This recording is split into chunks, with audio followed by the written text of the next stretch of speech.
Hey folks, thanks for checking the video out. Today there are so many features in plugins that we maybe take for granted. Some that we love, some that we just kind of accept that are there. And with that, so many emulations of plugins, so many different kinds of plugins that we kind of lose sight of what's important. But there are a number of features that I find so useful that are perhaps not implemented in as many plugins as I would like. And here are a few features that I would love to see implemented in a lot more plugins moving forward. Here's why I think they're useful and what kind of plugins I can see them being used in. Let's check it out. So the first one, I'm actually in Ozone 10, and this is just the stabilizer module. This is not like the mothership, this is just the individual modules. And it's got this interesting feature at the top here called delta. Now, for those of you who don't know what a delta is, it's essentially the difference. So you're hearing what this plugin is adding, but by clicking it, it's just soloing what this plugin is adding. So you're not hearing the original source, you're just hearing what this plugin is doing. Now, I did a video previously on how you can kind of make this up yourself using a compressor plugin in a couple of channels. Check it out at the top.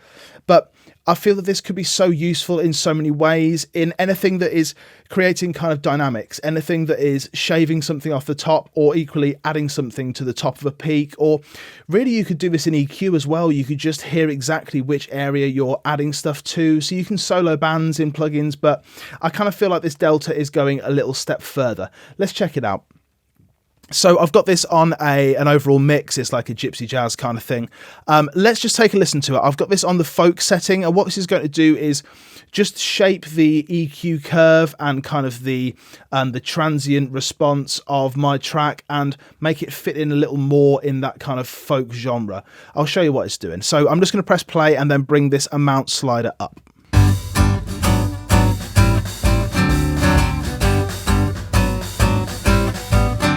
That's starting to get a little more shaped. And then if we press this delta button, we're just hearing the difference. We're just hearing what's being added to the signal. So that's going to get louder as I bring that up. So as I bring the amount up, there's more difference essentially. So as I press that delta, the difference is going to get louder. And in this particular plugin, you can do shape or cut. So shape is kind of adding stuff mainly, and then cut is going to be taking away. So let's switch between the two. You can just hear how it's smoothing the sound out. And having that delta function is really easy to kind of solo in on exactly what you're doing. Now, I know that's kind of the overall rule. When you're mixing, you shouldn't solo stuff, but sometimes you need to solo stuff. Sometimes you need to go in and zone in on one particular thing and say, right, what is it that's happening here? Overall, when you're mixing, you should generally be in the mix, as it were, you know, everything playing, but sometimes you do need to just zone in and find out exactly, specifically what's happening in this instrument here, and indeed this plugin here. And it's great also for kind of learning the plugins, learning exactly what they do. So for example, over if we're on shape again and you've got tame transients, well, you would suggest that it kind of tames some transients, but exactly what does it do? Well, by pressing that on and off, you may not hear the full extent of the effect of exactly what's happening. So if you have this in the delta function, then you can click it on and click it off, and you can hear maybe a little more closely exactly what's happening. So let's try that. Let's bring amount all the way up and speed all the way up just for the hell of it, and then bring this tame transients on and then off again. Okay. You can hear with the tame transients on, it feels a little bit smoother, and it feels like those transients are getting kind of chopped off just a touch, because this kind of effect is going to be quite aggressive in some scenarios. And having that ability to hear what you're missing, or hear what you're taking away, or maybe hear what you're adding in a dynamic kind of way on this sort of plugin or a compressor is really handy. This kind of functionality is something that I feel like a lot of plugin manufacturers could include in their plugins. Any kind of compression, any kind of maybe saturation as well. If you're adding some sort of harmonic richness, then you need to be aware of exactly what that's adding. If you can solo just what the plugin is adding, then you can hear exactly what you're doing to the signal.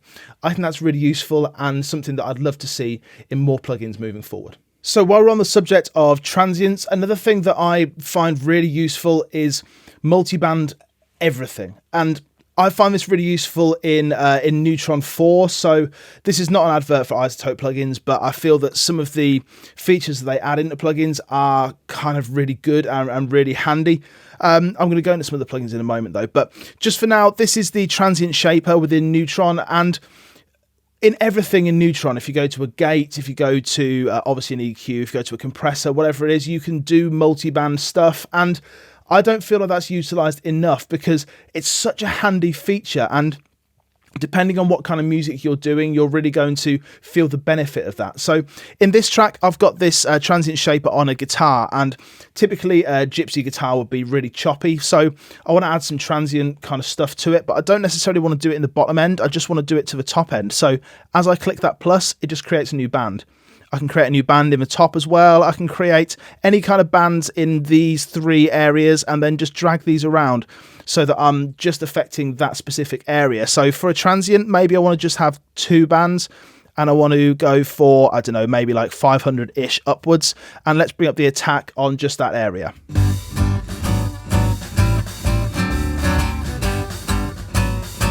Did I get it really choppy now?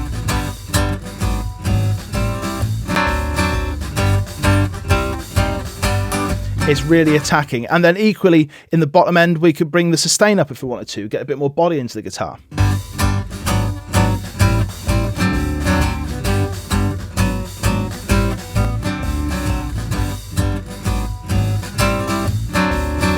We're really helping it jump out the speakers, and we're able to do 2 different things to 2 different frequency areas. So we've got the transient shaper, but we want to increase the transients on the high end, but kind of decrease the transients or bring up the sustain on the low end. And having that multi-band functionality in a plugin is super, super useful. I can see that this would be handy in maybe like a saturation plugin as well, where you can saturate different areas in different ways. FabFilter do that very well in, is it Saturn, I think, their saturation machine. And there are a lot of plugins that do this, but I kind of feel like this can be implemented a little bit more into plugins moving forward past 2023 and into this kind of wide world of plugins where there's so many possibilities that there's no reason not to include these really handy kind of features. Auto gain on a compressor is no new thing. We've had that for absolutely ages in loads and loads of different plugins, but often I don't switch it on. And it may just be me. I don't know if you're the same, if you switch auto gain on as a matter of course, or if you kind of shy away from it. To me, I just don't like having it on. I don't know why. I can't explain it. And in the virtual mix rack from Slate Digital, we have our own kind of way of doing that. So if I'm on a compressor, as I am here, I'm just going to solo the drums for a second. Then typically what you'd do is you'd press play, you'd bring up the input, and you can hear loads of compression taking place. But it's also louder, so you can't be subjective about that. So then you'd have to bring it down, and you're kind of trying to guess if it's the same level, take it off. And you're kind of guessing where that gain matching thing is. But one handy thing that Slate Digital have introduced in their virtual mix rack stuff for a number of compressors, the 1176s do it, the Distressor does it. It's this, if you just hold a modifier key, then it will turn the input up and the output down, or vice versa. So let's just bring these back to their default state. Let's press play, and we're just going to hold shift as we bring the input up. You can see that output is coming down as well. And we can hear where compression is starting to take place. It's super handy. And on the, I think it's the kit plugins on the Neve 1073 style kind of channel strip, they do that as well. And it's really handy. So you can go to auto gain, and if we go to mic, then let's just press play. As we bring this one up, the output comes down. Loads of saturation. But if we didn't have that on, then we'd be bringing a load of level and then having to compensate for it. Having the ability to just maybe hold a modifier key or click an option, which is going to do it for you, is incredibly useful. And I think there are a number of ways that we could see this implemented in the future. Doors like Ableton, they have the ability to create like macro controls, so you can say, as this one comes up, turn this one down, or whatever it is. And smart controls within Logic, you can kind of do that as well, maybe on a slightly smaller kind of version. But being able to do that, especially on compressors, especially on stuff where you're dealing with level coming in and level going out, is super useful. And I think just having that modifier key, I'm not a plugin creator, but I can't see that that's like a massive obstacle to overcome, a massive mountain to climb. Just to include that in a compression plugin, it seems like a no-brainer.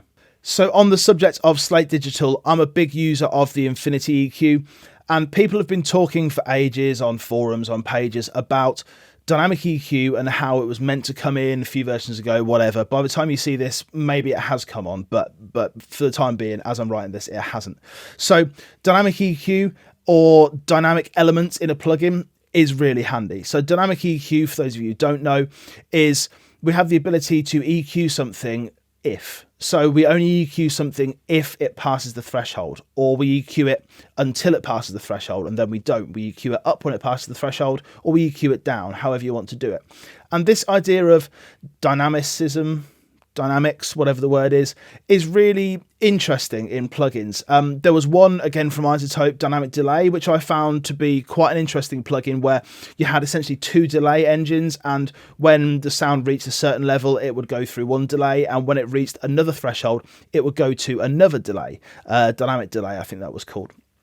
Well, that was an adaptation of, there was a David Bowie kind of vocal effect where they would gate some mics and they would have three microphones at different distances away. And when he got louder, his voice would essentially open the gate on a further away mic, which would then open up some more reverb or some more kind of room sound.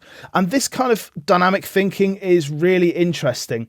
And having this in terms of an EQ, a dynamic EQ, even if you don't use it on an EQ, is a great thing to have. Just being able to pop a different band into dynamic mode is so useful. Even if you only use it once in every 10 or every 20 mixes, it's really handy to have there. And I kind of feel like in 2023, this is something that we should have in EQ plugins. I don't know if we should maybe have it in like stock plugins from Logic or Pro Tools or whatever. It'll be nice, but maybe that's asking a little bit too much.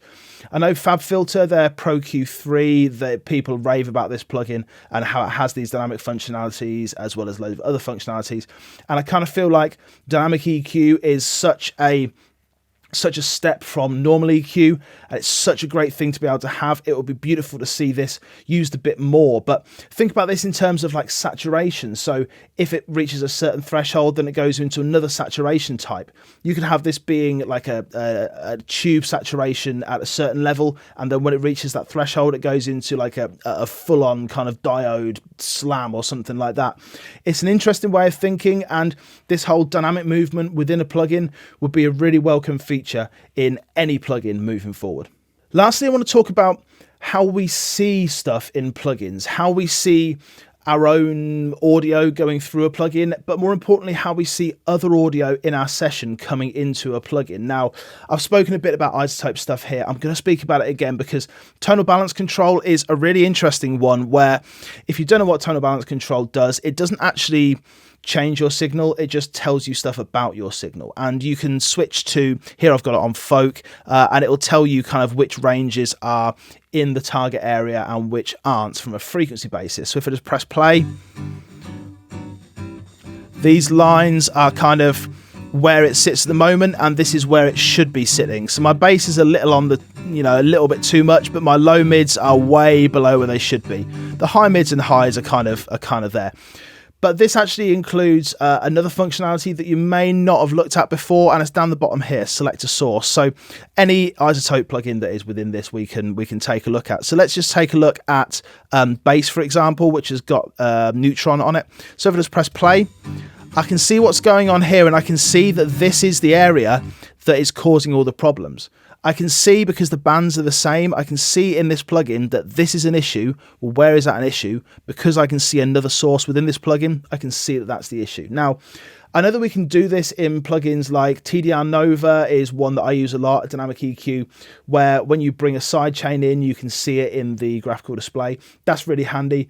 There are a number of plugins that allow you to do this. There's one company that I can't remember the name of. I'm going to have to write it down here when I'm editing it because I can't remember what it's called now. But they allow you to kind of link EQ plugins or link plugins to kind of see what's going on in another plugin while you're EQing. And why isn't this more widespread? Why isn't this kind of done as a matter of course? If you've got plugins from similar manufacturers, the same manufacturer, I guess, across a session, it makes sense to me that they should be able to talk to each other. They should be able to communicate, and you should be able to see what's going on in another plugin in a different plugin. So they're talking to each other. You can display one EQ curve in one, or even the dynamic content of a kick drum when you're processing a bass guitar. That would be really handy because you don't have to have two plugin windows open.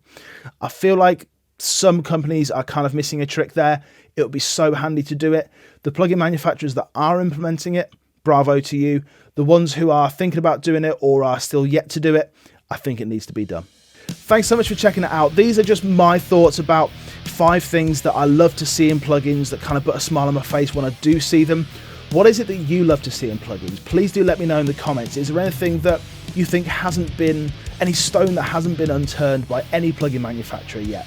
Let's get a discussion going. Let's see if we can work out what are the greatest features we can have in plugins and what we want to see implemented in the future. Thanks so much for checking it out. I'll see you again soon. Take care.